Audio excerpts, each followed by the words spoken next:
as being sort of like rollups, except much more enshrined, and where the chain would not just provide data, it would also provide a minimal execution layer. And the idea is that the existing Ethereum system would become one of those rollups. I think back then we were also really contemplating trying to upgrade from the EVM to WebAssembly, and that's one of those things that we ended up dropping over time, right? Like, one of the unfortunate things that I think was necessary as part of the merge was that there were a lot of dreams that kind of got dropped, and the ambition did end up decreasing a bit. So the desire to improve the VM ended up kind of dropping off, and part of that was definitely just us noticing that out of all of the ETH killers, the only ones that really had significant success were the ones that just accepted the EVM, and the ones that tried to argue that, oh, the EVM is total crap and we'll replace it with something much more performant and better. Like, those, maybe with the exception of Solana, ended up kind of falling off mostly.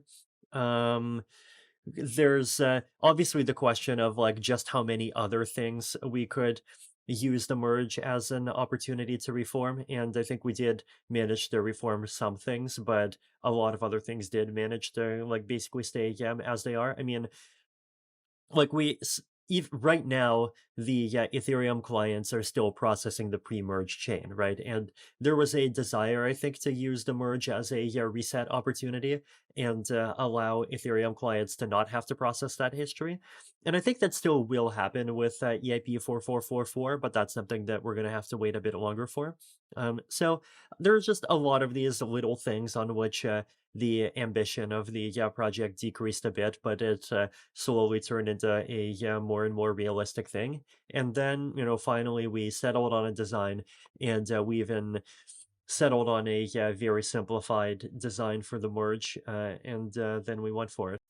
So there's two questions there, I think. One is, what is the better long-term form of proof of stake? And the Hmm. other is, if the research team and only the research team had had 500 years to spin its wheels, could it have come up with a better way of managing the transition?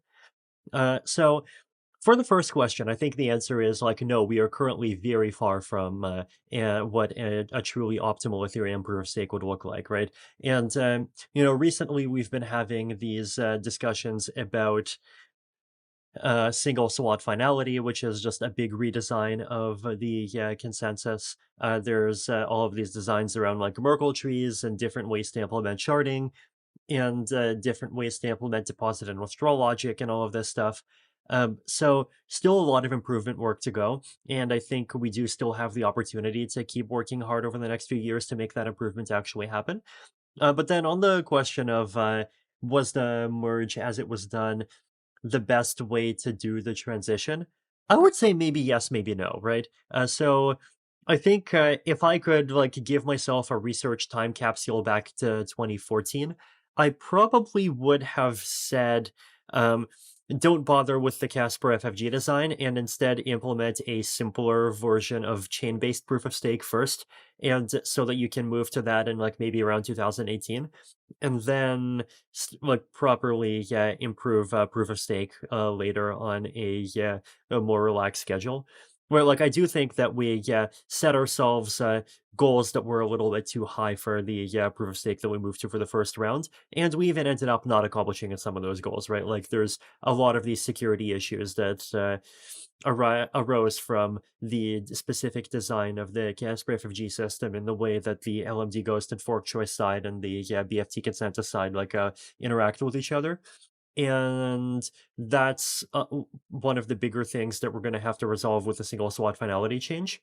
But um, so yeah, basically, I think create a simpler and less powerful proof of stake and move to it earlier would have been one of the bigger changes that I would have made. But the format of the merge, I think, was excellent. Like, I still don't think that there's a better merge format that we could have come up with, and I definitely hope that other chains like Zcash and Dogecoin are probably two proof of work chains whose core dev communities I talk to a lot and I'm pretty friendly with. Like, I hope they learn from the merge and they move over to proof of stake over the next 4 years or so. I mean, Definitely, yeah, had we known the results of the meanderings, it would have been great if we could just skip to the result immediately, right? So the design of the proof of stake system and all of the choices of like, should it be a chain or a smart contract or something else is one side of it.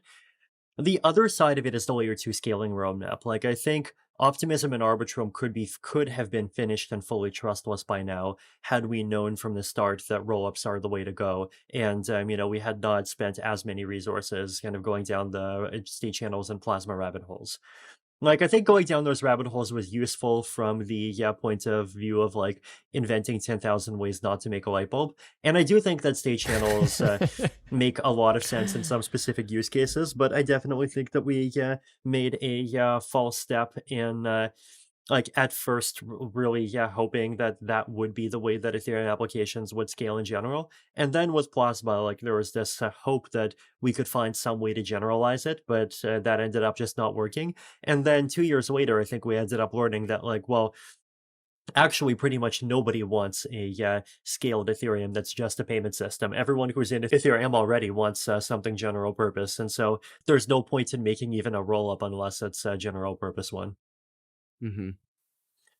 Sure. So I think one way of looking at it from a trajectory of the protocol point of view was to look at the roadmap from last year and basically ask like, how much progress has been made, right?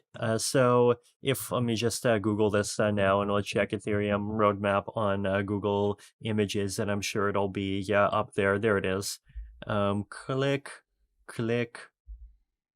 And as you're talking, Mhm. Vitalik, we'll be viewing this on YouTube so we can see. And you're referring to the Amazing. merge, surge, verge, purge, Exactly. Yep. splurge There it roadmap. is. So if we want, so just looking at the five tracks, right? We can go through the tracks one by one. So the merge is completed now. The things in the merge section that are not completed are one is the post-merge hard fork with withdrawals, right? That's obviously the one of the next big priorities right after the merge. It's a pretty simple hard fork, and like we basically know what to do. There's a spec. I think the main debate at this point is to do it at the same time as 4844 or do it earlier and then do 4844 a bit later. But otherwise, it's like we're not far from it. Distributed validators, I think, still progressing. Actually, haven't checked up on that team for a while, but I imagine they've made quite a bit of progress, though it's not quite 100% done yet. Is And that then if we look at DVT from Mhm. Obel? Is that what that is? Yes, it's Okay. DVT, aka SSV, SSV, aka right. Cool. yeah. Right. So, and then if we look in the longer term extras, single secret leader election, there's been some great work on the cryptography there. The cryptography itself has been published. Single SWOT confirmations, or what we now call single SWOT finality, that's